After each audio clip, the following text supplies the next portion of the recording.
Yes. Okay, hi, and welcome to College Week Live, and welcome to Story to College. I'm Carol Barish, the founder and CEO of Story to College, and I am going to talk to you today about how to decide which college to attend. I'm assuming that most of you on this call today are seniors and that you have lots of great choices, and I'm going to give you some strategies and answer your questions to help you make the strongest decision you can make, both for the short term and the long term. I just want to remind you that when you have questions, just please type them into the question box at the top. If something pops up that's kind of right on topic for the presentation, I might just grab it and answer it right there. But I am going to, in any case, allow a lot of time, at least 20 minutes, maybe even more, to make sure that we get all of your questions answered at the end of the presentation. So feel free to type in your questions. The only people who see them are me and the person, Kimberly, from College Week Live, who's also helping with the presentation. But they're completely anonymous. No one will see your name or your question. And so you can ask whatever, that's fine. And I'm going to get going, but please participate if you want more information, questions that are specific to you that are not being answered. Please ask them, and just let me know how we can be of use. Okay?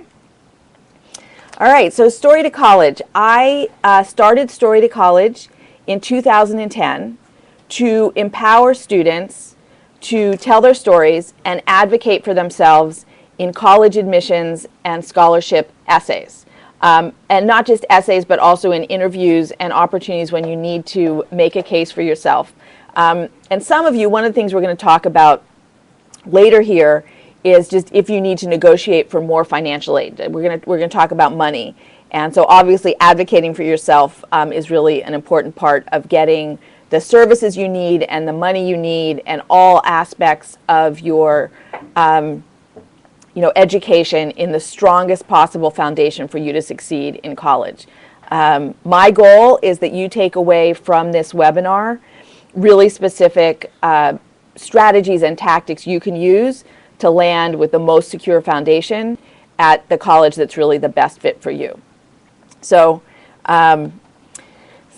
this is me. Now you have two pictures of me in front of you. Last month, for my 30th wedding anniversary, my husband and I climbed Mount Kilimanjaro in Tanzania. And when you are walking 8 or 10 hours a day, there are long periods of silence, and ideas kind of rattle back and forth in my brain. And one of the things, I had this idea when I was in the United States prepping for this trip that I was just going to climb straight up the mountain for 8 days. But in fact, even a really big mountain is actually a series of small mountains. And to climb a big mountain, you climb up and then back down a little, up and back down a little. And the small mountains are actually quite manageable. And I realized that college admissions is like that. It's a big mountain, but it's a bunch of small mountains. And here you are, just about to get to that top that you've been working on for all these years. It's actually then the beginning of another mountain, right? You've got the rest of your life. Getting into college is just the beginning. But my goal today is to really help you to figure out how to get to the top of the best mountain, right? What's the mountain that you want to be at when you start in the fall? So I'm going to talk about 5 different aspects of the decision process. Academic programs, financial aid, the school's culture, their support services, and then other opportunities that they offer that may help you to make the decision. And these are kind of ranked. I might, if I were redoing this list this morning, I might put support services before culture, but they're both really, really important. So I'm going to work through these one at a time. If you have questions, please type them in, and we'll get started, okay? All right, so the most important thing, I'm sure you figured this out and really thought about this a lot when you were making your list of colleges to apply to. But just double check, in case your interests have changed, in case maybe you're considering a couple of different college majors, different career paths.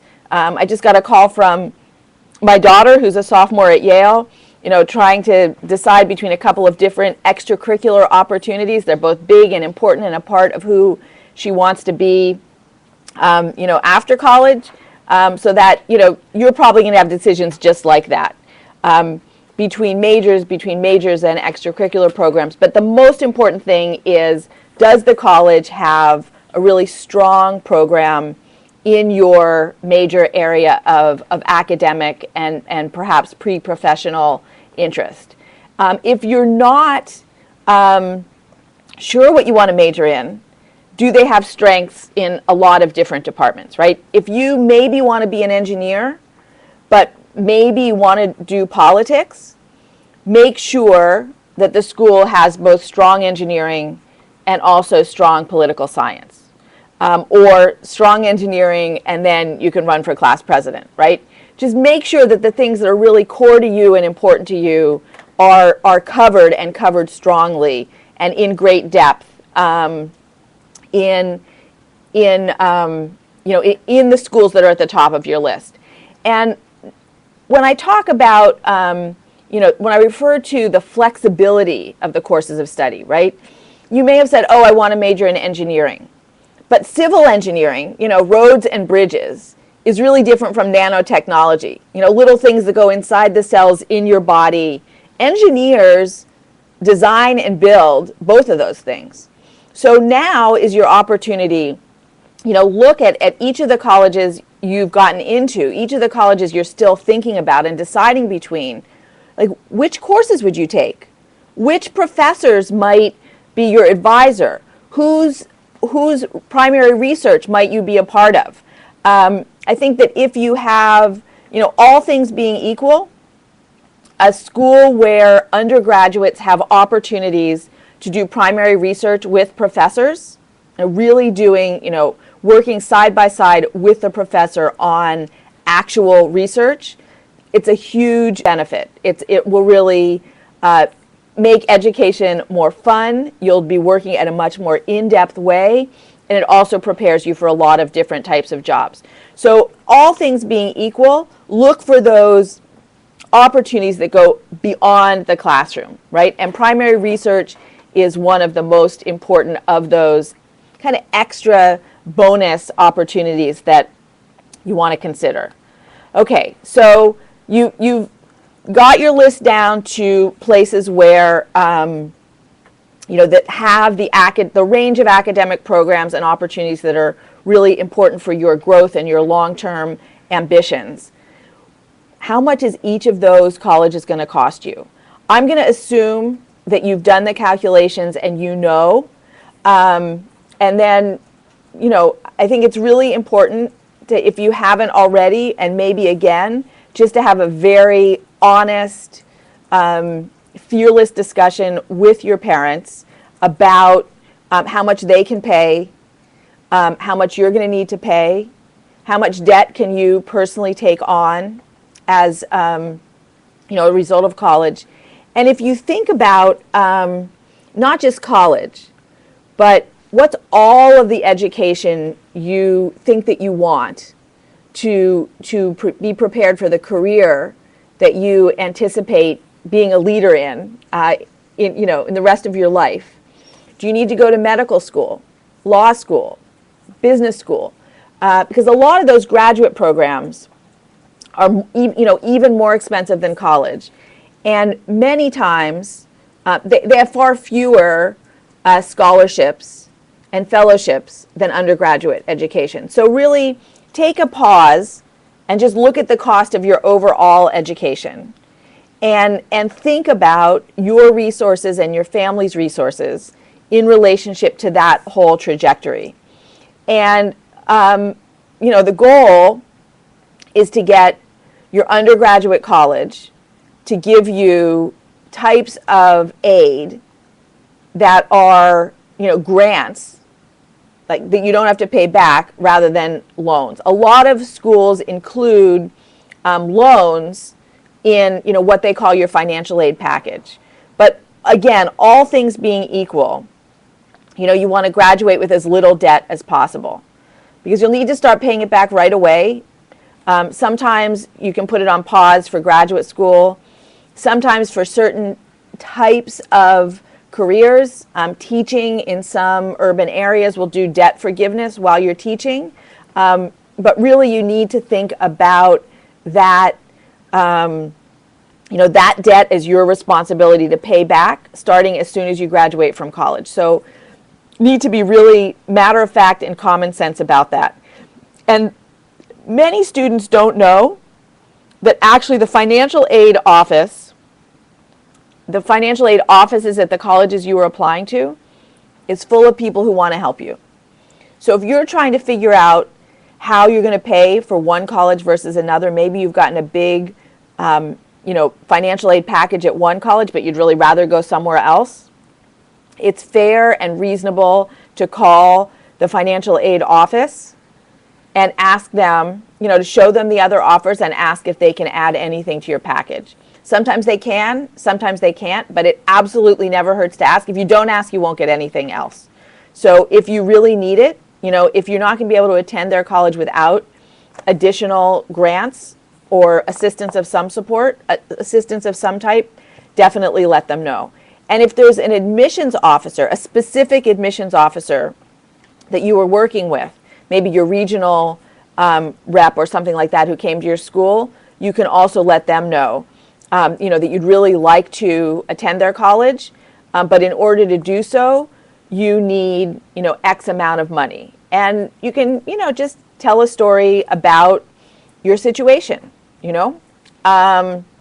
The other thing that's really important to know is that if your family circumstances have changed at all, parents lost a job, some other just economic change, since you submitted your financial aid paperwork and your FAFSA form, which was, probably a long time ago, several months ago, or a couple months ago, you definitely want to let the colleges know that your situation has changed, and you also want to update your FAFSA. But, and any changed circumstances is a reason to ask for additional aid. And just, these can just be just very, I think just kind of matter-of-fact conversations. They don't need to be adversarial. This is the financial aid office is there to help you work this out. So I got a question about should you be specific when, hold on, I just need to see the whole question here. Should you be specific when you negotiate with a college? Yes. You should definitely be specific. If you need, say another $10,000 a year to be able to attend their school, tell them that. They will never know unless you ask. The other thing I recommend, it's not too late to apply for outside scholarships, and there's thousands of them. So, there's a number of websites where you can apply for scholarships. Start at College Greenlight, they'll give you a lot of information. And, just apply for the ones that you're qualified for. Maybe, if you're from Pennsylvania, there's ones for Pennsylvania. There's a lot of scholarships for students who do community service of different types. But just research. There's a lot of money out there. The bulk of scholarships come from colleges, but there's this whole other untapped area. And we've worked with many students who've closed the gap between what a college can offer and what they need to attend that college with outside scholarships. And there's definitely still time to do that. So if you need the money, be aggressive, be focused, and do everything you can to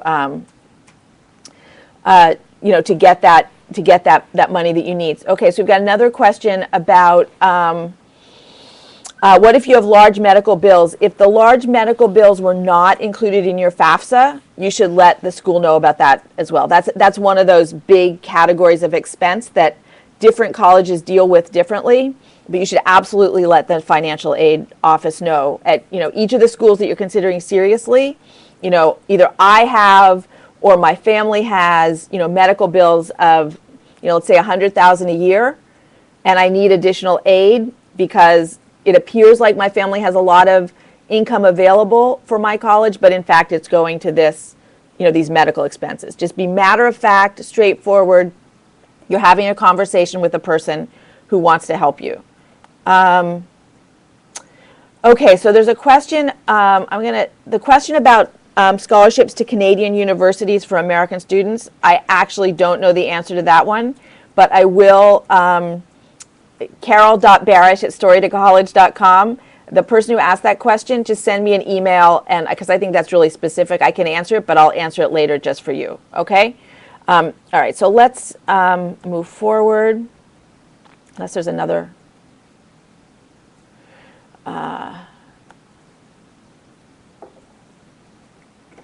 So one last question on financial aid. How much financial aid can I receive if I'm a single parent and my parents are not employed? It depends on the college, but there probably are solutions, and you definitely should let colleges know, what you need to be successful. That's a great question. But, just tell it like it is.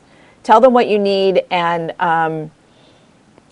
see what they can do to help you out. Okay, so number 3 is culture.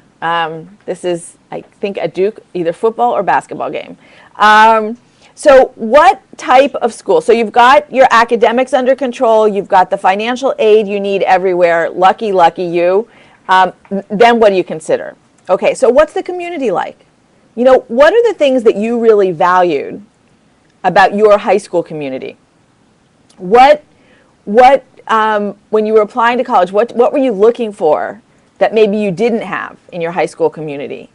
And if it's at all possible to either visit the colleges or to talk to current students at the colleges, what do you need to ask them to get a sense of how you would fit and how you would feel and how you would lead as a part of their community? The word culture there you could just replace with community, because college is a community. It brings together diverse people from all around the world into one whole. And different places have different, types of wholes. That's a funny thing I just said. So different types of communities. And how important is academics, right? Do students live on campus for 4 years, or do students live in apartments? Do most of the students commute, or do most of the students live on campus? When I taught at Rutgers, huge percentage of our students commuted to Rutgers. So they came to class, and then they went home. And so there wasn't, the small number of students who lived on campus, they had one experience, and the students who commuted had a different experience. So are you going to live on campus? Are you going to commute? Figure out what the school will really be like for you. Right? Is it a culture? Is it a culture where you will feel comfortable? I got a question about this. So a student from Europe asks about a basketball player wants to know, what it's like to go to college in the United States. So I would talk to other basketball players at the colleges where you're considering applying. I'm going to assume that, if you're playing even, D2 or D3 basketball, call the coach, have the coach introduce you to players, and they can let you know what it's like at the different colleges. Where do students live? How is social life organized, right? Is it a fraternity culture? Fraternities and sororities? Is it, Williams College, right? The college bought back all the fraternity buildings in the mid-'60s. They eliminated fraternities. So it's been a long time since there was ever any of that at Williams. Other places, the social life, even though there aren't fraternities anymore, it's still organized that way. Are there smaller, like residential colleges? Like at Yale or at Rice? Is it a small liberal arts college where you like almost know, you know almost your whole class? So get a sense of how the social life is organized. Ask people what they do. Thursday night, Friday night, Saturday night. Is there art on campus? Is that, do plays, concerts? Imagine how are you going to spend the time you're not in class? Because actually most of the time you're not in class, right? Most of the time in college you're doing other things. So how is the social life organized? And also, number 4 here, student-run clubs, right? Where do you see yourself really engaging and making a difference in these colleges? Which activities are just so much a part of who you are that you know you're going to keep doing them even in college? And maybe there's something that you like always want to do in high school, but either your high school didn't have it or you were so busy, with everything else that you just couldn't start it. Look for those things that, are the next set of things that you want to do as well. Not just, what you're already doing and already great at and what you're, where you're going to just like make a difference and move something forward. But what are you going to start? What are you going to try? Is it a place where students are able to try new things and move in new directions? Is it someplace where that's possible? One of the ways you can, kind of get a sense of what's really important at a school is, what are those big things that everybody does, right? At Rice in Houston, all of the students, one of the first things they do, the first year students get to Houston, get to Rice, and they all do a shared community service project in the city of Houston. No surprise, the school then has lots and lots of students who stay involved with the city of Houston. Some places it's big athletic events. Some places it's, crazy unique rituals. What are the things, what are those, seasonal or annual events that everybody does? And are those annual events, whether they're sporting events or something that happens on the snow or the ice or heat or whatever, are those things that when you think about them, they make you smile? Like that's something I'd love to do. Because it's what people are going to be doing. So imagine what it would be like to be a part of those activities, and pick the place where you feel like you're going to be really happy, right? We're imagining that you're now choosing between places where they have the academic programs you want. They're all offering you the same amount of money. So like the personal things really kick in a lot, right? And being happy is really important. Being engaged is important. Being able to thrive and grow and build strong relationships with your friends and classmates, of course, very important. So really talk to the current students, even if you can't visit colleges. Do whatever you can to talk to other students who are there currently and ask them tough questions, right? Like, if you could change one thing about this school, what would you change? And then just see what they say. Like everyone's going to say, rah, rah, it's a great college, I love this place. Ask some hard questions so you get past the surface and find out what it's like when it's not perfect, because of course no place is perfect. Okay, support services. These are often the things that make a difference between students' success and really huge challenges in college. And I would look seriously at the services for each of these areas at each of the colleges you're applying to. First of all, for almost every student, this was true for me and like almost every classmate, college is a lot harder than high school. And even students who do really well in high school, college can be really academically challenging. Are there academic tutoring and support services? And where are they located? Are there tutors in every dorm? Do you have to walk 5 miles? Is it only open, is the tutoring center only open when you're already in class? What is really available? How many tutors per student, right? How many students per each tutor? Are the tutors current students, peer tutoring? Are they graduate students? Are they maybe faculty members? really, what type of academic support services are available. For many students, this is a key factor in their success and completion of college. So, whatever you can do to find out, check online. You can even call the student services and find out. If you're someone with, different style of learning, do they have support for that? If you're somebody who needs to have printed out copies of professors' lectures, are those going to be available?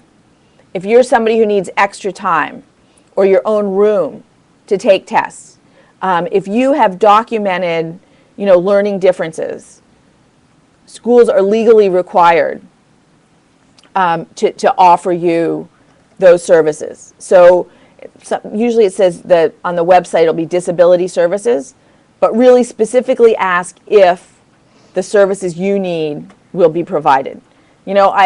I think about Middlebury College, right?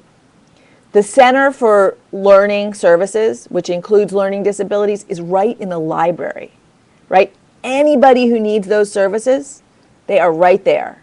You don't have to go searching. There's no stigma. It's right there. Are you going to be able to easily and effectively get the services you need at each of the colleges you're considering? And if there's one where you get them and one where you don't, I strongly urge you to go to the place where you'll get the support you need, because it can make a big difference in your success as a student. Medical and psychological support services, like do they have counselors? Do they have 24-hour medical service? What happens if you get sick on the weekend? Do you have to call an ambulance? What's that all going to be like? And finally, this might have been the first thing you thought of, but career services, is going to play a big part in your future planning and your future success. So how many people do they have in career services? What services do they offer? Do they have internships with alumni? Which businesses come to campus and recruit on campus? Is it just banking and consulting, or not-for-profits come? If you're somebody who's majoring in the arts, what do they do to help people in the arts find jobs? Ask them, how many people a year do you help find this type of job? And if you're applying to graduate school, what type of services do they have for people applying to graduate school? Just like really ask very specific questions. And again, when it's down to two schools and you're picking between them, pick the one that has more robust academic support services, learning and psychological support services, and career services. Those are really essential, not just to doing well in college, but also to preparing yourself for all the aspects of work and work life and adult life that's the other things you're beginning to take on in college. If you have any questions about any of that, please ask me. Okay. So finally, you've got academics under control, finances under control. You've found a culture that's a great fit. You've got academic support services. The fifth thing that I want to talk about is just some things that make colleges more 21st century, really. And there's probably more than three here, but first of all, look at their technology infrastructure, right? Are they really positioned to be a leader? Are there online services? Are there online courses? Look at the, it's not on the slide, but I think that's really important. And another thing, if you look at the colleges that are leading in the 21st century, they're often part of these bigger groups. 5 or 10 or 20 colleges, maybe regionally, or maybe a group of liberal arts colleges all around the country that are grouping together to provide more opportunities for all of their students than any one of those colleges could individually. So you get into a single college, right? But you really have access to the resources in all of their whole group. So one example of this is the 5 colleges up in Amherst, Smith, Mount Holyoke, Hampshire, and the University of Massachusetts, right? In those 5 colleges, you have 4 small liberal arts colleges, 2 of which are women only, and then a big state university. So that's a really great, offers students all sorts of different learning opportunities than they would get in any one of those colleges individually. And there's more and more of these consortia which bring together a wider number of schools and a wider number of opportunities for their students. So that's one way that a small college can actually offer you bigger opportunities. What does the school offer in terms of internships and work studies? That there's a lot of data showing that internships and guided work study programs really help students to get a strong footing in their career path while they're still in college. What types of programs are offered at each of the colleges that you're applying to? I think that's something that will really help you to move and make a transition to your career and professional life even while you're still in college. So that's something that's really important and varies widely. So really get to know what's available. If you find a great internship, will the college help you find it? But if, let's say you even found it for yourself, would they potentially provide funding for you to do it? So just look at what programs are available, what funding is available for those programs. And finally, we all know that we live in a world that's flat, and the whole world's connected, both technologically and because we all travel all the time. So what are the options for studying abroad, when you're in college at the different colleges you're applying to? If you study abroad, when you study abroad, I hope you get to, does your financial aid travel with you? Or are you going to have to pay for study abroad over and above your regular tuition package? So I would add just online and hybrid online offline learning opportunities as a fourth thing on this slide. But really you want to look at what are all the other colleges that your college is connected to. What can you do, what do they have in terms of internships and work study, and then study abroad and online courses and online community, with the other colleges they're connected to, and other online opportunities. So that is, got one more slide, which is about Story to College here. I'm assuming you all are juniors, but from some of the questions you've asked, it looks like I'm assuming you're seniors, but it sounds like some of you may actually be younger students.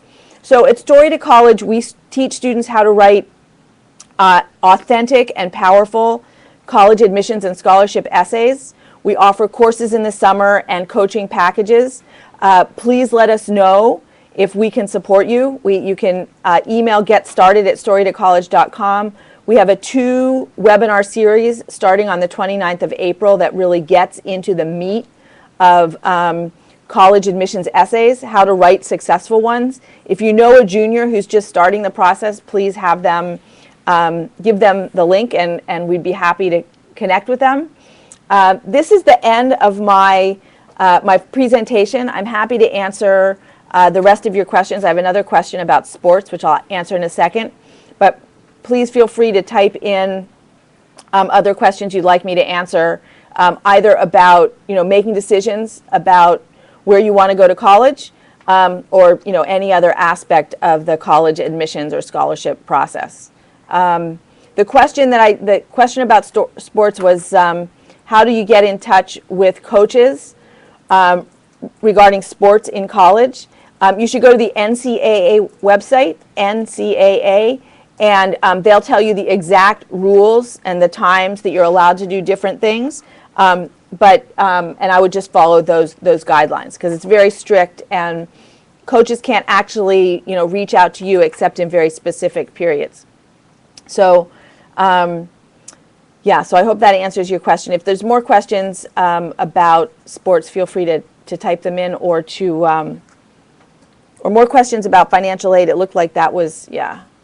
Okay, here's another question. Oh, somebody's saying thank you. You're welcome. You're welcome. Any other questions? I'll just hang out for another minute or so. And if you guys are done, I wish you a lot of good luck. If there's other things I can do, or Story to College can do to support your decision process and your future success, please let us know. Thanks, everybody. Have a beautiful day. Remember, tell the stories only you can tell, and tell them as only you can tell them. Bye-bye. Okay.